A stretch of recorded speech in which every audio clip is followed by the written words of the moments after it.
কি করবা? কিছু ভাবছো? সেটাই ভাবতেছি, কিছু তো একটা করতে হইব।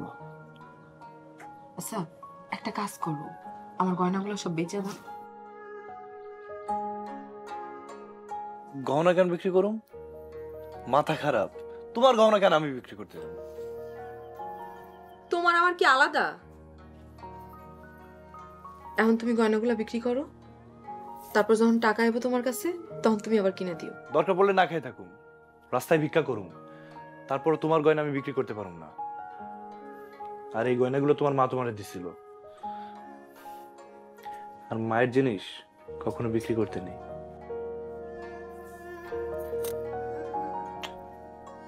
তাইলে এখন কি করবেন শুনি? রাজু, মা দরজা খোলা আছে, ভিতরে আসো।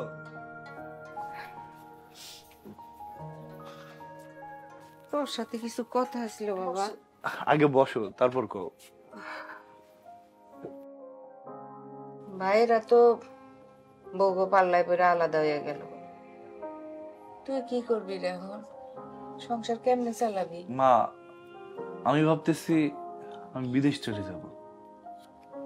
বিদেশ গেলে তো মেলা টাকা লাগবো। সেই চিন্তাই তো করতেছি, কিন্তু মা, দেশের যে অবস্থা, আমার মনে হয় না ভালো কোনো কাম হইব। আচ্ছা, হাওড়ের জমিটা বন্ধক দিলে কেমন হয়? কত টাকা পাইতে পারি মা? প্রায় লাখ তিনেক পাওয়া যাইব।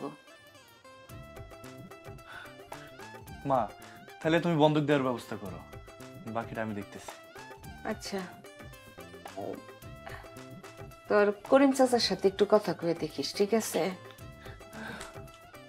আচ্ছা ঠিক আছে, তুমি যাও, এখন ঘুমাই পড়ো। আচ্ছা আচ্ছা।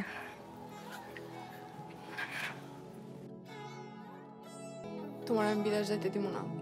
বিদেশ যাইতে দিবা না মানে? একটু বোঝার চেষ্টা করো, বিদেশ না গেলে আমরা খামো কি, কি করুম বলো? যাই হোক, তুমি এখন ঘুমাই পড়ো, কাল সকালে আবার জমিতে যাইতে হইব। আমি তো সেলাইয়ের কাজ পারি। শোনো, আমি জামা কাপড় সেলাই করব, তা দিয়ে যা টাকা পয়সা আয় হয়, আর তুমিও ইনকাম করবা, আমরা দুজন মিলে সংসার চালামু। আচ্ছা, সেটা দেখা যাইব, এখন চলো ঘুমাই। তুমি আমারে কও, তুমি যাবা না? আচ্ছা বাবা, দেখা যাবে, বললাম তো, মন খারাপ করো না, ঘুমাই পড়ো, কোন একটা ব্যবস্থা হয়ে যাব। চাচা,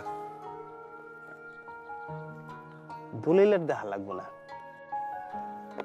শোনো রাজু, তোমার বাপে আছিল একটা মাটির মানুষ, তারে আমি খুব ভালোবাসতাম। তোমার বাপে মারা যাওয়ার পরে তোমার মায়ের তোমাকে 3 ভাইরে অনেক কষ্ট করে মানুষ করছে। তোমাকে 2 ভাই তো আল্লাহর রহমতে ভালোই আছে। এখন তুমি বিদেশ যাইয়া মায়ের দিকে একটু লক্ষ্য রাখবে। কি কোন চাচা, আমার মায়ের জন্য আর আমার পরিবারের জন্যই তো বিদেশ যাইতেছি। শুনছি প্রবাস জীবন নাকি অনেক কষ্ট। আমার বড় ভাই, আমার মেজো ভাই, আমার মা কোনোদিন আমার কষ্ট দেয়নি, তারপরও আমার পরিবারের কথা চিন্তা করে বিদেশ যাইতেছি। আমি অবশ্যই আমার মারে দেখবো। এইটাই তোমার থেকে আশা করছিলাম। এই টাকাটা দিয়ে দে।